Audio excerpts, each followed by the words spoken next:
হাসরের মাঠে এমন একটা পরিস্থিতি হবে সূর্যের গরমে সহ্য করা যায় না, তামার জমিনে গরমে দাঁড়ানো যায় না। মুসা নবী কাঁদবেন, আল্লাহ আমার বাঁচাও। ইব্রাহিম নবী কাঁদবেন আর বলবেন, আল্লাহ আমার বাঁচাও। ঈসা আলাইহিস সালাম কাঁদবেন আর বলবেন, আল্লাহ আমার বাঁচাও। আম্মা আয়েশা বলবেন, নবী তখন আপনি কি করবেন? আপনি তো দুজাহানের নবী। মায়ার নবী বলবেন, আয়েশা আমি তো কোন মাকামে মাহমুদে আবার বালিকের সিজদায় পড়ে যাব। সিজদায় গিয়ে বলবো, আল্লাহ আমার উম্মতরে বাঁচাও, আল্লাহ আমার উম্মতরে বাঁচাও। আমার একটা উম্মত যেন জাহান্নামে না যায়, আমার একটা উম্মত জাহান্নামে গেলে আমি মুহাম্মদ আপনার তুরি জান্নাতে যাব না। ও নবী তখন কান্নার পরে কি হবে? নবী বলেন, আমার আল্লাহ আমাকে আদেশ করবেন, নবী কাঁদবেন, মাথা উঠাইয়া দেন, আপনার একটা উম্মতরে জাহান্নামে দেওয়া হবে না, আপনি বাঁচিয়া বাঁচিয়া করে জান্নাতে দিকে নিয়ে যান। আম্মা আয়েশা বলবেন, নবী কোটি কোটি মানুষের মধ্যে আপনার উম্মতগুলো কেমনে বাছাই করবেন? মায়ার নবী বলবেন, আয়েশা আবার উম্মতগুলোর মধ্য থেকে যারা 5 বেলা ওযু করিয়া 5 ওয়াক্ত নামাজ পড়েছে, ওদের ওযুর অঙ্গগুলো কিয়ামতের ময়দানে নূরের আলোতে ঝলমল করতে থাকবে। আমি নবী ওদেরকে দুনিয়া হাউজে কাউসারের সামনে নিয়ে যাব। আরে নবীর উম্মতের দল, ওই দিন যদি নবী বলেন আমার উম্মতদেরকে আমি লাইনে দাঁড় করায় যখন কাউসারে পানি দিব, দিতে দিতে হঠাৎ করে দেখব আমার চোখের সামনে পর্দা পড়ে গেছে। আমি বলবো, ফেরেশতারা পর্দা দিলা কেন? আমার উম্মতরা তো এখন লাইনে দাঁড়ানো। ফেরেশতারা বলবে, আল্লাহর নবী এই উম্মত আপনার উম্মত না। বলে কেন? বলে নবী আপনি দুনিয়া থেকে আসার পর তারা আপনার সুন্নতটা মানে নাই। মাইদুর হো মজবুর হো এই সাইয়্যিদ আলম, मजदूर हो मजबूर हो ऐ सईद आलम, दीदार दिखा दे नहीं आवाज सुना दो, दीदार दिखा दे नहीं आवाज सुना दो। मैं सूरत यूसुफ को नहीं चाहने वाला, मैं सूरत यूसुफ को नहीं चाहने वाला, मैं क़ैस के मानंद नहीं आशिक़ लैला, मैं क़ैस के मानंद नहीं आशिक़ लैला, मैं आशिक़ मौला हूँ मेरा इश्क़ दवाना, मैं आशिक़ मौला हूँ मेरा इश्क़ दवाना, हे जुमला जहाँ जिसके तजन्नी से उजाला, हे जुमला जहाँ जिसके तजन्नी से उजाला। सुबहानक ला इल्म लना इल्ला मा अल्लमतना इन्नका अंतल अलीमुल हकीम। अल्हम्दुलिल्लाह, फाइलाब नामापाड़ा जामा मस्जिद उद्योगे इस्लामी महासम्मेलन महती महफिल सम्मानित सभापति प्रधान अतिथि विशेष अतिथिवृंद জাতির মাতার মুকুট আরাসাতুল আম্বিয়া হযরত উলামায়ে কেরাম, দূর দূরান্ত থেকে আল্লাহ পাকের আশিকিন জাকিরিন শাকিরিন মুহিব্বিন মুরব্বিন আযম, আমার সমবয়সী কলেজের টুকরা যুবক বন্ধু হ্যাঁ ইসলাহের ছোট ভাই, পর্দার অন্তরালে শ্রদ্ধেয় সম্মানিত মা ও বোনেরা, দয়াময় আল্লাহ রাব্বুল আলামিন অসংখ্য শুকর ও সুজুদ যে আল্লাহ রাব্বুল আলামিন বড় মায়া করে ihsan করে অনুগ্রহ করে দামে একটি মাহফিলে আসার বসার তৌফিক দান করেছেন। এজন্য নিয়ামতের শুকর আদায়ের তাই ইমানের আওয়াজকে উঁচু করে এক আওয়াজে উচ্চ কণ্ঠে কালিমাতুর শুকর আদায় করলে আলহামদুলিল্লাহ। লাখ করে দরুদ ও সালাম সাইয়্যিদুল মুরসালিন রাহমাতুল লিল আলামিন শাফিউল মুজনবিন খাতামুন নবিয়্যিন সাইয়্যিদুস সাকালান ইমামুল মুরসালিন শাফি আযম রাসূল আকরাম রাহমাতে আলম জনাবে হযরত মুহাম্মদুর রাসূলুল্লাহ সাল্লাল্লাহু আলাইহি ওয়াসাল্লাম। আমি পবিত্র কোরআন কারীম থেকে একটি আয়াত এবং মহানবী শ্রেষ্ঠ নবী হায়াত নবীর জিন্দা নবীর অসংখ্য অগণিত অমীয় বাণীর একটি হাদিস পাঠ করেছি। আয়াত এবং হাদিসকে সামনে রেখে অল্প কিছুক্ষণ আমাকে এবং আপনাদেরকে আমলে তৃষ্ণার তৌফিক দান সবাই বলেন আমিন। আল্লাহ বলেন লাকাদ কানা লাকুম ফি রাসূলিল্লাহি উসওয়াতুন হাসানাহ, তোমাদের জন্য রয়েছে রাসূলের মধ্যে উত্তম আদর্শ।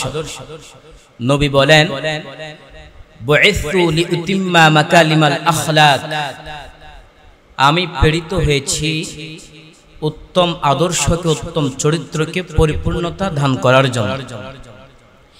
এই হচ্ছে আয়াত এবং হাদিসের সংক্ষিপ্ত বাহ্যিক তরজমা।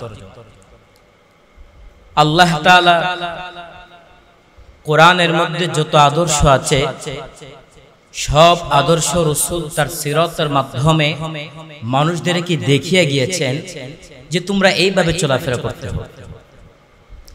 আল্লাহ বলেছেন তোমরা নামাজ আদায় করো, তো কিভাবে আপনি নামাজ আদায় করবেন? আল্লাহ বলেন, আল্লাহর নবী বলেন সাল্লু কামা রাআইতুমুনি উসাল্লি, তোমরা এমন ভাবে নামাজ পড়ো যেভাবে আমি নবীকে তোমরা দেখেছো।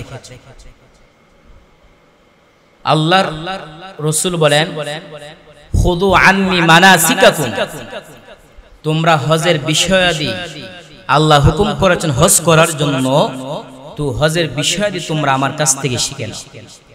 তাহলে আমরা বুঝতে পারলাম আল্লাহ যে দুনিয়ার মধ্যে নবীকে প্রেরণ করেছেন, আল্লাহ তাআলা যত হুকুম আহকাম করেছেন সেই হুকুম আহকাম নবীজি তার 63 বছরের জিন্দেগিতে সিরাতের মাধ্যমে মানুষকে দেখিয়ে গিয়েছে।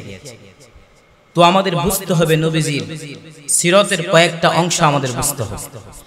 নাম্বার 1, একটা মানুষ চলার জন্য যত আদর্শ প্রয়োজন সব আদর্শ রাসূলের মাঝে বিদ্যমান ছিল। আমরা দুনিয়ার মধ্যে যাদেরকে আমরা গ্রহণ করি, যাদের কথা আমরা মানি, ওই সমস্ত মানুষের মধ্যে আমরা তার এমন বড় কিছু দেখতে পাই, তালাশ করলে খুঁজতে পাই, অথবা এমন বড় বড় কিছু আমরা দেখার পর বুঝতে পারি যে আসলে সেই লোকটা স্বয়ং সম্পূর্ণ। ঠিক তেমন ভাবে আল্লাহ তার নবীকে এত সুন্দর আদর্শ দিয়ে প্রেরণ করেছেন, মানুষের মধ্যে সব আদর্শ পাওয়া যায় না। ওই তো তার ব্যক্তিগত জীবনে সে কিভাবে চলাফেরা করবে ওই বিষয়াদি মানুষের মাধ্যমে প্রকাশ পায় না, কিন্তু নবীজি সবগুলো মানুষের মাধ্যমে প্রকাশ করে গিয়েছে। তাহলে আমরা বুঝতে পারলাম একটা মানুষ চলার জন্য যত আদর্শ প্রয়োজন সব আদর্শ রাসূলের মাঝে বিদ্যমান ছিল। এবার আসুন 2 নাম্বার, আল্লাহ তাআলা তার পয়গম্বরকে মানুষের মাঝে চ্যালেঞ্জ করার জন্য আদেশ করে দিয়েছে। আল্লাহ তার নবীকে বললেন, নবী আপনি তাদেরকে বললেন ফাকাদ লাবিস্তু ফীকুম উমরাম মিন ক্বাবলিহি আফালা তাকিলুন, আল্লাহ তার নবীকে বলেন যে আমি তো তোমাদের মাঝে অনেক সময় অতিক্রম করেছি, পার করিয়াছি, তোমরা কি আমার সম্পর্কে তোমরা ধারণা নাই? তার মানে নবীজি স্পষ্ট করে বলে গিয়েছেন। তাহলে নবীজি চ্যালেঞ্জ করে দিয়েছেন, যদি নবীজির কোনো ত্রুটি থাকতো তাহলে নবী চ্যালেঞ্জ করতে পারতো?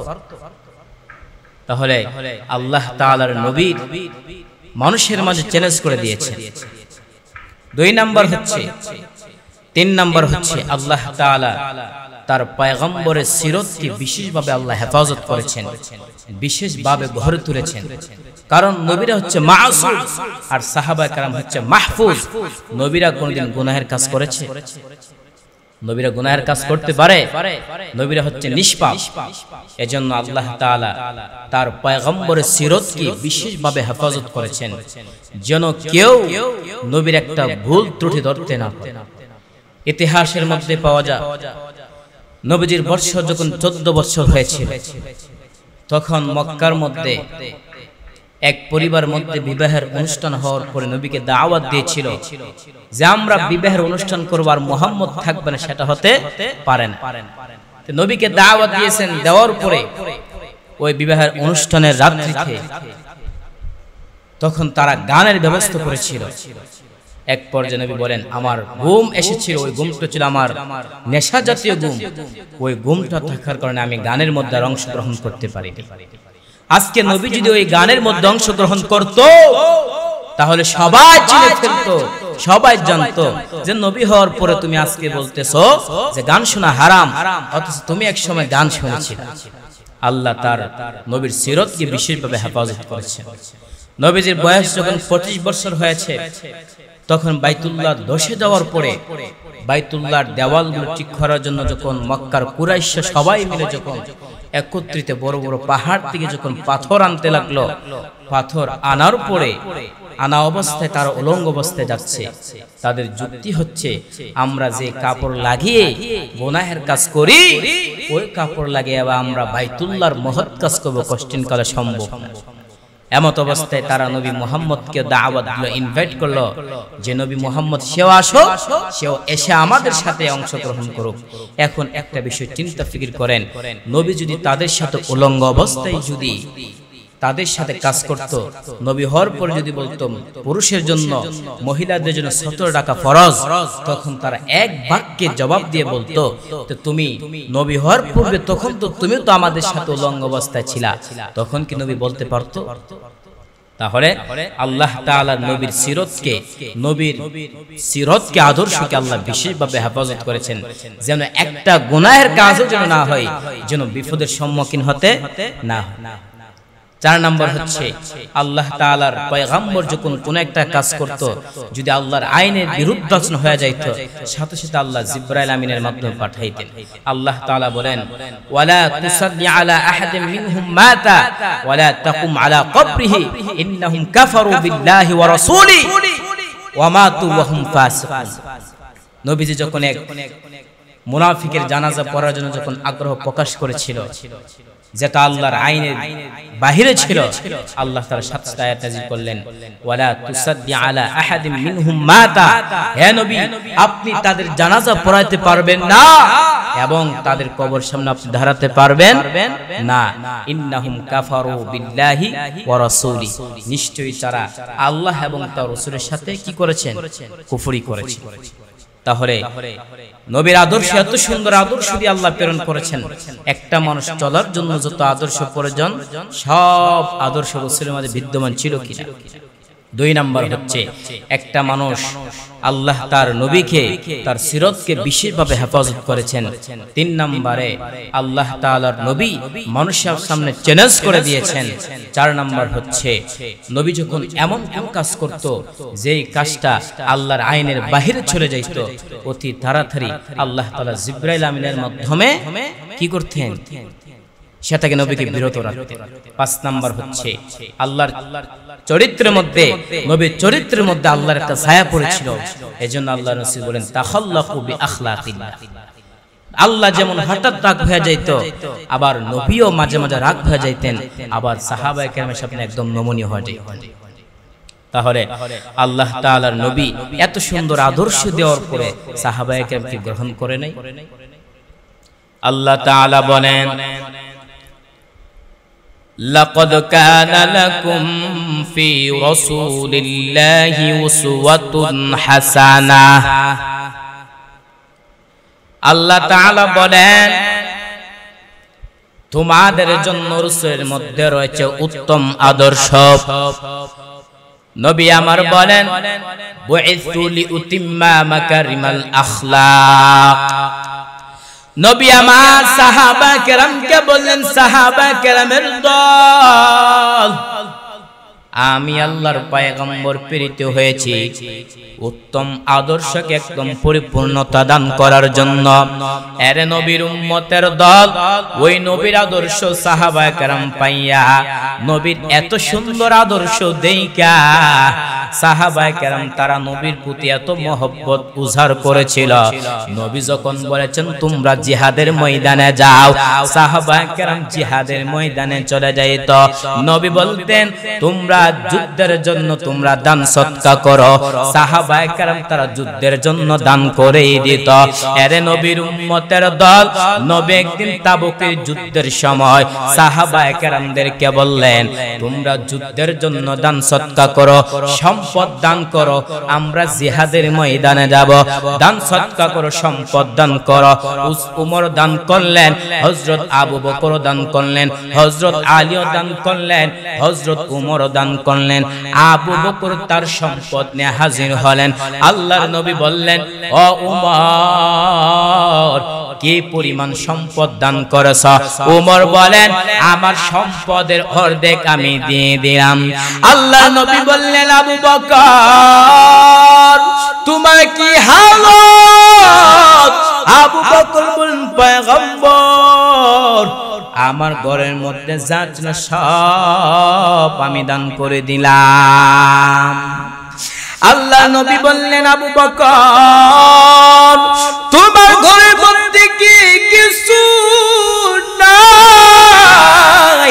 আবু বকর ডাক দিয়া বলেন পয়গম্বর আমার আল্লাহ আপনি ছাড়া আমার আপন কেউ নাই, যা ছিল সব আমি যুদ্ধের ময়দানে দান করে দিলাম।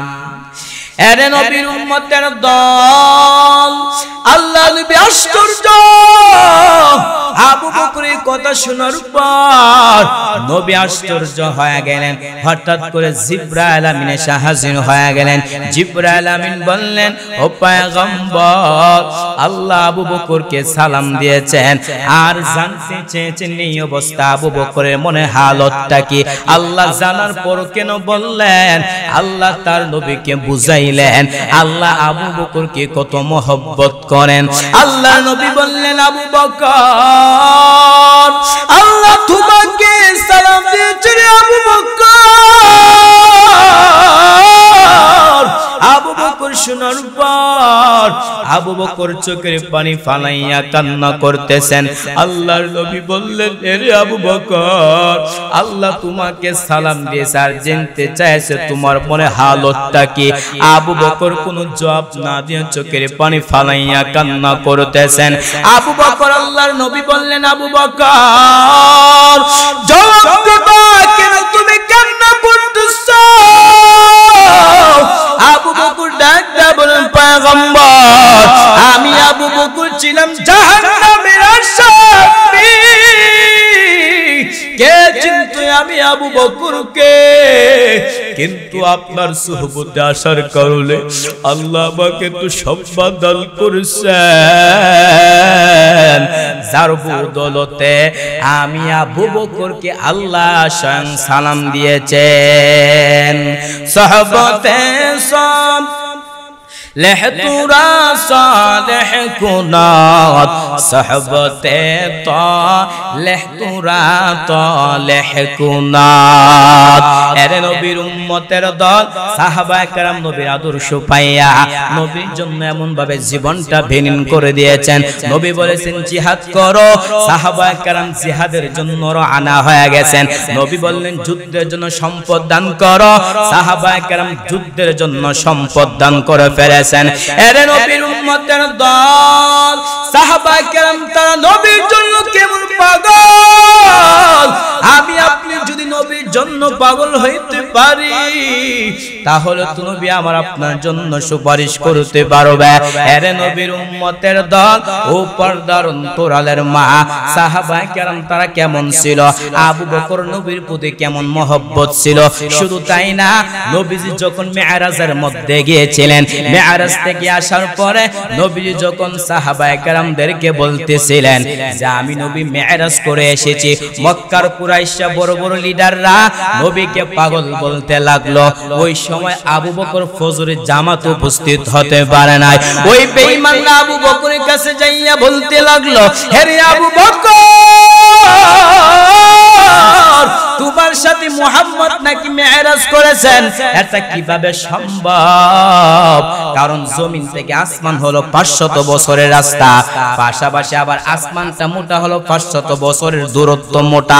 এত বড় আসমান, 7 আসমান মেরাজ অতিক্রম করে মেরাজ করেছে, কিভাবে সম্ভব?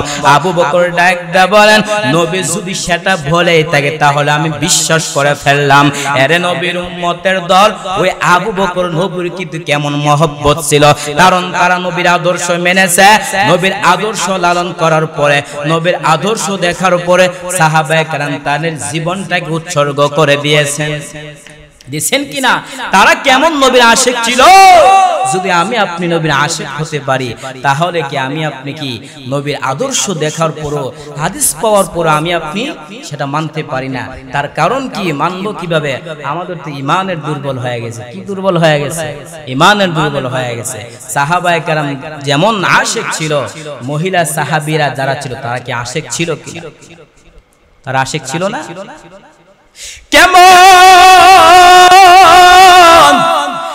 আমি মুহাম্মদের ঘর নাই বাড়ি না, চতুর্মুখী দুশমনের আক্রমণ। ওই সময় খাদিজা জীবনের সব সম্পদ আমাকে হাতিয়ে দিয়েছেন, সব আমাকে দিয়ে দিলেন। আমি হারাই গুহায় গিয়ে আল্লাহর দেনে কাটাইতাম। কুরআন নাজিল আগে 40 বছর পর্যন্ত হেরা পাহাড়ে যাইয়া ওখানে বসে বসে আমি আল্লাহর দেনে সময় কাটাইতাম। সপ্তাহে সপ্তাহ থাকতাম, আসতাম না। আমার স্ত্রী খাদিজা পথ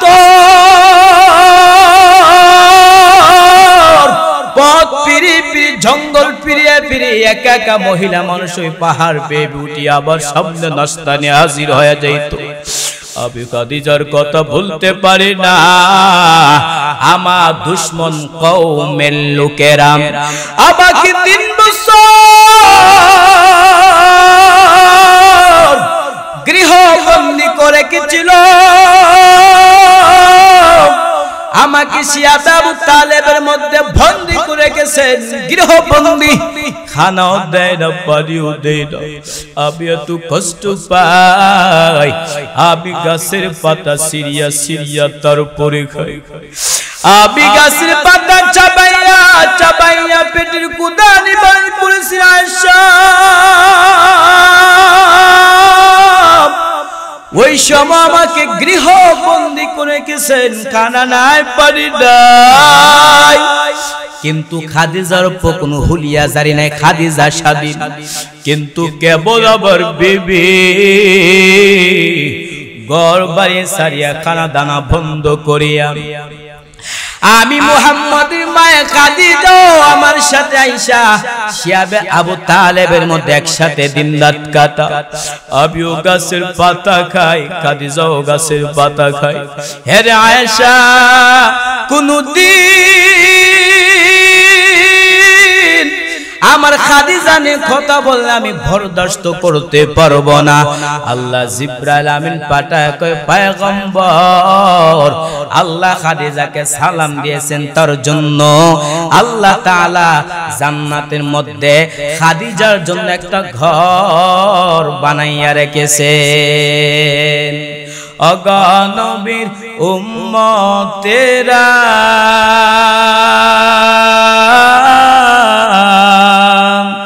হয়ে আজি দিশাহারা, কুরআন হাদিসের চলো যখন যাহা চাই মনে, নবী বিনে কে দরাবে ফুলসিরাত মিজানে, নবী বিনে কে দরাবে ফুলসিরাত মিজানে। চলো চলো চলো মুমিন চলো নবীর সন্ধানে, নবী বিনে কে দরাবে ফুলসিরাত মিজানে, নবী বিনে কে দরাবে ফুলসিরাত মিজানে। নবী আমার জীবন ভরে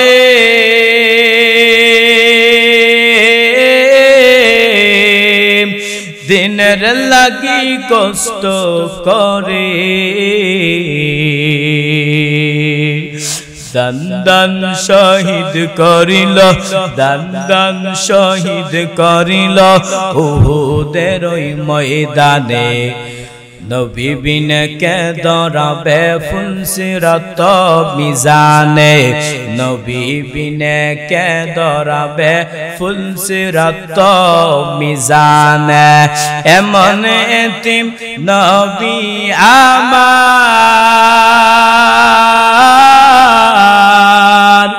পিতা মাতা নাই যে তাহার।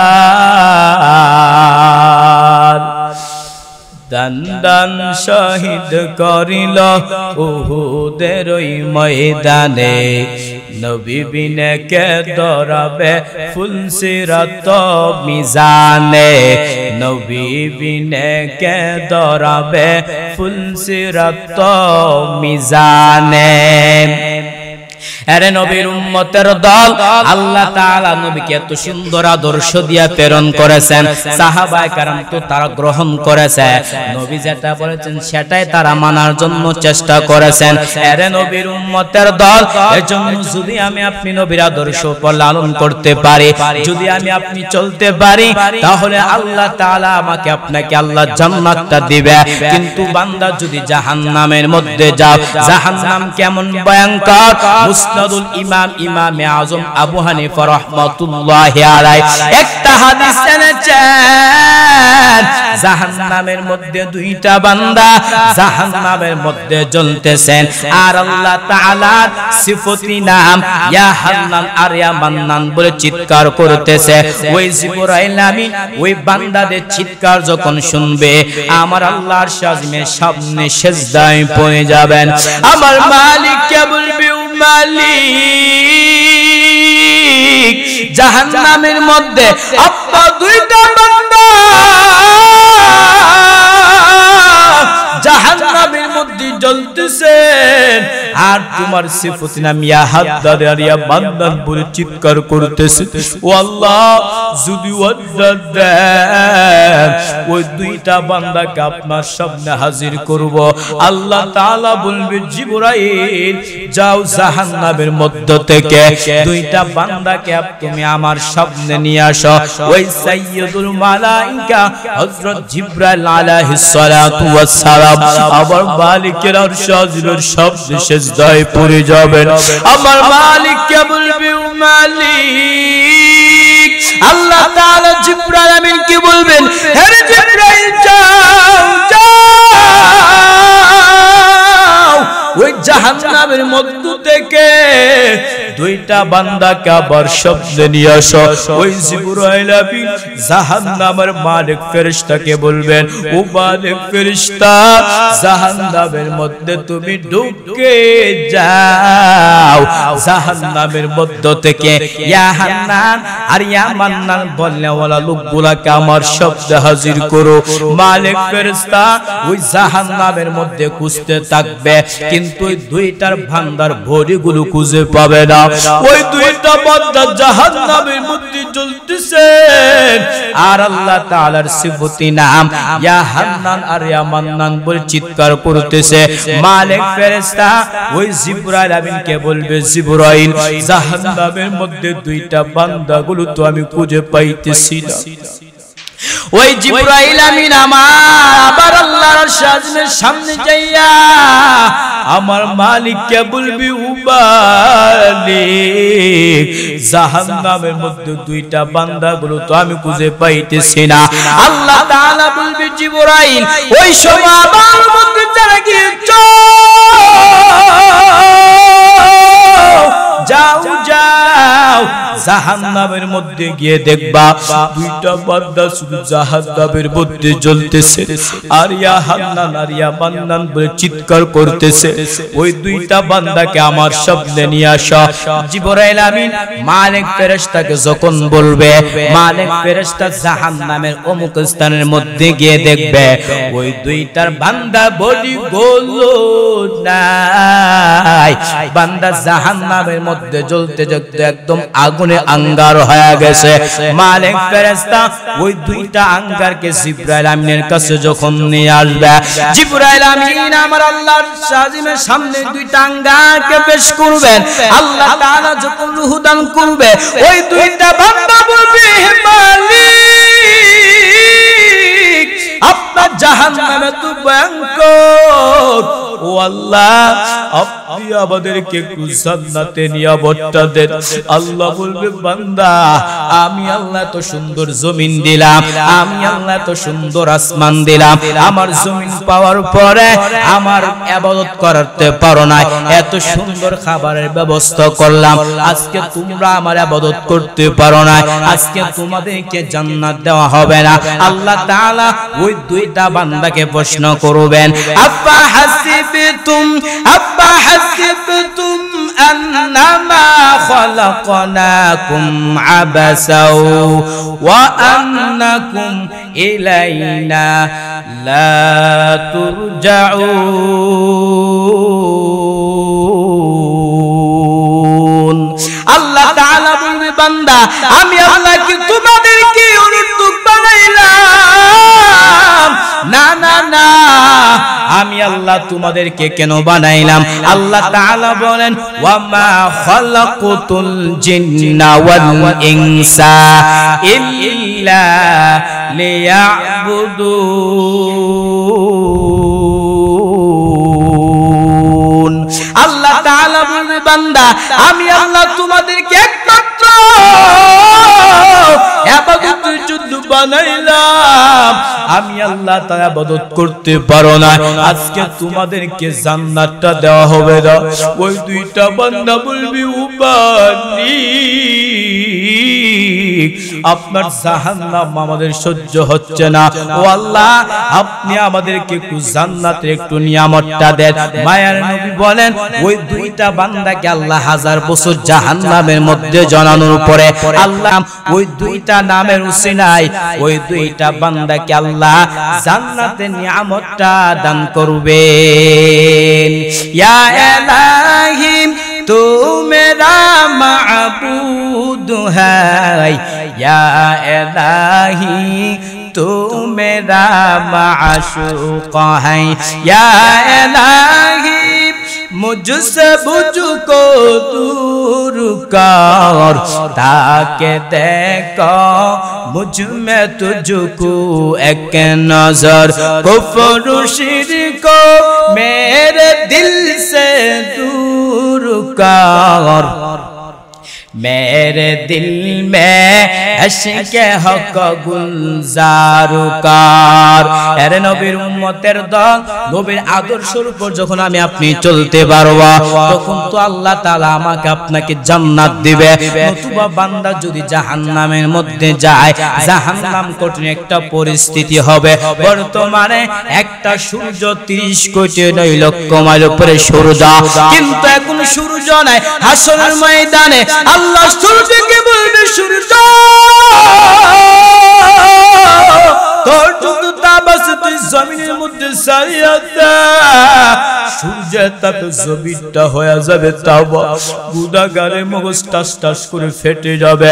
শুধু তাই না, হাসরের মাঠে এমন একটা পরিস্থিতি হবে, সূর্যের গরমে সহ্য করা যায় না, তামার জমিনে গরমে দাঁড়ানো যায় না।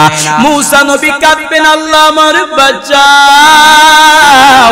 ইব্রাহিম নবী কাঁদবেন আর বলবেন, আল্লাহ আমার বাঁচাও। ঈসা আলাইহিস সালাম কাঁদবেন আর বলবেন, আল্লাহ আমার বাঁচাও। আম্মা আয়েশা বলবেন, নবী তখন আপনি কি করবেন? আপনি তো দু জাহানের নবী। মায়ার নবী বলবেন, ও আয়েশা আমি তো কোন মাকামে মাহমুদে আবার মালিকের সিজদায় পড়ে যাব। সিজদায় গিয়ে বলবো, আল্লাহ আমার উম্মতরে বাঁচাও, আল্লাহ আমার উম্মতরে বাঁচাও। আমার একটা উম্মত যেন জাহান্নামে না যায়, আমার একটা উম্মত জাহান্নামে গেলে আমি মুহাম্মদ আপনার তুরি জান্নাতে যাব না। ও নবী তখন কান্নার পরে কি হবে? নবী বলেন, আমার আল্লাহ আমাকে আদেশ করবেন। নবী কাঁদবেন, মাথা উঠাইয়া দেন। আপনার একটা উম্মতের জাহান্নামে দেওয়া হবে না। আপনি বাঁচিয়া বাঁচিয়া করে জান্নাতের দিকে নিয়ে যান। আম্মা জান আয়েশা বলবেন নবী কোটি কোটি মানুষের মধ্যে আপনার উম্মতগুলো কেমনে বাছাই করবেন? মায়ার নবী বলবেন আয়েশা আবার উম্মতগুলোর মধ্য থেকে যারা 5 বেলা ওযু করিয়া 5 ওয়াক্ত নামাজ পড়েছে ওদের ওযুর অঙ্গগুলো কিয়ামতের ময়দানে নূরের আলোতে ঝলমল করতে থাকবে। আমি নবী ওদেরকে দুনিয়া হাউজে কাউসারের সামনে নিয়ে যাব। আরে নবীর উম্মতের দল ওই দিন যদি নবী বলে আমার উম্মতদেরকে আমি লাইনে দাঁড় করায় যখন কাউসারে পানি দিব, দিতে দিতে হঠাৎ করে দেখব আমার চোখের সামনে পর্দা পড়ে গেছে। আমি বলবো ফেরেশতারা পর্দা দিলা কেন? আমার উম্মতরা তো এখন লাইনে দাঁড়ানো। ফেরেশতারা বলবে আল্লাহর নবী এই উম্মত আপনার উম্মত না। বলে কেন? বলে নবী আপনি দুনিয়া থেকে আসার পর তারা আপনার সুন্নতটা মানে নাই, তারা আপনার সিরাতের উপর চলতে পারে নাই, তারা আপনার নাফরমানি করেছিল। এরে নবীর উম্মতের দল ওই দিন নবী বলবেন যদি এই অবস্থা হয় তাহলে আমার এমন উম্মত দরকার নাই। সুকান সুকান লিমান গায়রা বাদি। এরে নবীর উম্মতের দল ওই দিন যদি নবী আমাকে আপনাকে আল্লাহর নবী বিদায় করে দেয় তাহলে আমাদের কপালটা কেমন খারাপ হবে কিনা। এরে নবীর উম্মতের দল এজন্য সাহাবায়ে কেরাম যেমন তারা মেনেছিল নবীর আদর্শ উপর চলেছে, আমার আপনার নবীর আদর্শ উপর চলতে হবে। আল্লাহ তাআলা বলেন লাকাদ কানা লাকুম ফি রাসূলিল্লাহি উসওয়াতুন হাসানাহ। আল্লাহ তাআলা বলেন তোমাদের জন্য রাসূলের মধ্যে রয়েছে উত্তম আদর্শ। নবী আমার বলেন বুইসতু লিউতিম্মা মাকারিমাল আখলাক। আমি নবী প্রেরিত হয়েছি একমাত্র আদর্শের ক্ষেত্রে যত পরিপূর্ণতা আছে ওই পরিপূর্ণতা দেওয়ার জন্য। এরে নবীর উম্মতের দল আল্লাহ তার নবীকে কেমন আদর্শ দিয়ে প্রেরণ করেছেন। একটা মানুষ চলার জন্য যত আদর্শ প্রয়োজন সব আদর্শ রাসূলের মধ্যে বিদ্যমান ছিল। 2 নম্বরে নবীর সবকিছু মানুষের মাঝে স্পষ্ট ছিল। 3 নম্বরে নবীর সিরতকে আল্লাহ বিশেষভাবে হেফাজত করেছেন। 4 নম্বরে নবীর কোন একটা কাজ করলে যদি ওই কাজটা আমার আল্লাহর আইনের বাইরে চলে যাইত আল্লাহ তাআলার সাথে সাথে জিবরাইল আমিনের মাধ্যমে প্রকাশ করে দিত। 5 নম্বরে নবীজির আদর্শের মধ্যে নবীর সিরতের মধ্যে আল্লাহ তাআলারও একটা আদর্শ এবং ছায়া পড়েছিল। এজন্য আল্লাহ রাসূল বলেন তাখাল্লাকু বিআখলাকিল্লাহ, তোমরা এমন ভাবে চরিত্রবান হয়ে যাও, আল্লাহর চরিত্র হয়ে যাও। অতএব নবীজি যে সুন্দর আদর্শ দিয়ে প্রেরণ করেছেন ওই আদর্শ আমার আপনার ভিতরে লালন করতে হবে, ঠিক না? এজন্য আল্লাহ বলেন লাকাদ কানা লাকুম ফি রাসূলিল্লাহি উসওয়াতুন হাসানাহ, তোমাদের জন্য রয়েছে রাসূলের মধ্যে উত্তম আদর্শ। সাহাবায়ে কেরাম নবীর আদর্শ তো তারা মেনেছিল, অতএব আমার আপনারও নবীর আদর্শের উপর মানতে হবে, ঠিক না? এজন্য আল্লাহ তাআলা যেন সবাইকে আমাকে আপনাকে যেন নবীর সিরাতের উপর আমল করতে পারি আল্লাহ পাক সবাইকে তৌফিক দান করুক। ওয়া আখির দাওয়ানা আলহামদুলিল্লাহি রাব্বিল আলামিন।